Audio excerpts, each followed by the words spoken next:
நபி யூனுஸ் சோதிக்கப்பட்டார் மீன் வயிற்றில். இருள் சூழ்ந்தது அவருடைய வாழ்வில். ஒரு நபி மீன் வயிற்றுடைய இருளில், இந்த இருளில் இருந்து வெளியேறுவது எப்படி? நபி யூனுஸ் சொன்னார், லா இலாஹ இல்லா அன்த் சுப்ஹானக இன்னி குன்து மினல் ஸாலிமீன்.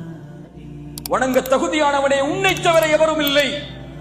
சுப்ஹானக், நீ பரிசுத்தமானவன், நான் அநீதம் செய்து விட்டேன். யா அல்லாஹ், நீதான் என்னை இந்த இருளில் இருந்து வெளியாக்க வேண்டும். அல்லாஹ் வெளியாக்கினான். நபி மூசா அலைஹிஸ்ஸலாம், முன்னால் கடல், பின்னால் ஃபிரௌன். சமூகம் சொன்னது, மூசா அழிந்து விட்டோம், கைவிட்டு விட்டீர், உம்மை நம்பினோம், ஏமாற்றி விட்டீர். மூசா சொன்னார், கல்லா இன்ன மஇய ரப்பி சயஹ்தீன். அந்த இருளில் இருந்து வெளியேறுவதற்கு அவர் சொன்னார், ஒருபோதும் அல்ல, ஒருபோதும் அல்ல, என் இறைவன் என்னோடு இருக்கிறான், அவன் எனக்கு வழிகாட்டுவான். என்னை படைத்தவன் அவன், இந்த இடத்தில் நிறுத்தியவன் அவன், அவன் தான் எனக்கு வழிகாட்டுவான். நபி இப்ராஹிம் அலைஹிஸ்ஸலாம் நெருப்பில் வீசப் போகிறார். அவருக்கு தெரியாது அந்த நெருப்பு குளிர்ச்சியாகும் என்றெல்லாம். இந்த நெருப்போடு, இந்த நெருப்புக்கு பிறகு நான் வாழ்வேனா இல்லையா என்று கூட. வீசப் போகிறோம் இப்ராஹிமே, பயந்து கொள்.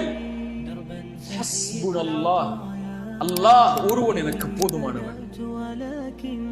அந்த வார்த்தை ஆக்கியது நெருப்பை. அந்த நெருப்பை படைத்தவன் சொன்னான், குளிராக்கு இப்ராஹிம். இது போன்ற நிலைமைக்கு ரப்பு எல்லோரையும் கொண்டு வருவான். எதை முடிவெடுக்கிறாய்? யாரை தேர்ந்தெடுக்கிறாய்? இந்த சிரமத்தில் யாரை நோக்கி போக போகிறாய்? இதற்கு பிறகு முஹம்மது ரசூலுல்லாஹ் ஸல்லல்லாஹு அலைஹி வஸல்லம் அவர்களையும் அல்லாஹ் இதே இருளில் கொண்டு வந்தான். சௌருடைய குகையில் அபூபக்கரும் அவர்களும் அருகில் அமர்ந்திருந்தார்கள். அபூபக்கர் ரலியல்லாஹு அன்ஹு சொன்னார்கள், யா ரசூலல்லாஹ், குனிந்தால் என்னை அழித்து விடுவார். 70 வாள்கள் இருக்கிறது நமக்கு மேல், குனிந்தால் நம் கதை முடிந்தது. அல்லாஹ்வுடைய தூதரே, நான் கவலை கொள்கிறேன் உங்களுடைய நிலைமையை குறித்து.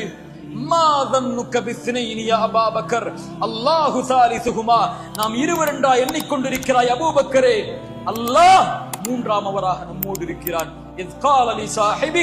இறைமறை சொல்லுகிறது, தன் தோழரிடத்திலே அவர் சொன்னார், லா தஹ்சன் இன்னல்லாஹு மஅனா, கவலை கொள்ளாதீர், அல்லாஹ் நம்மோடு இருக்கிறான். அவர்களுடைய பார்வையில் இருந்து மறைத்து அல்லாஹ் அவர்களை வெளியே கொண்டு வந்தார். நபிமார்களுக்கு அல்லாஹ் இந்த சூழலை ஏற்படுத்தி அல்லாஹ்வின் நம்பிக்கையை அல்லாஹ் உறுதிப்படுத்தும் போது நாம் யார்?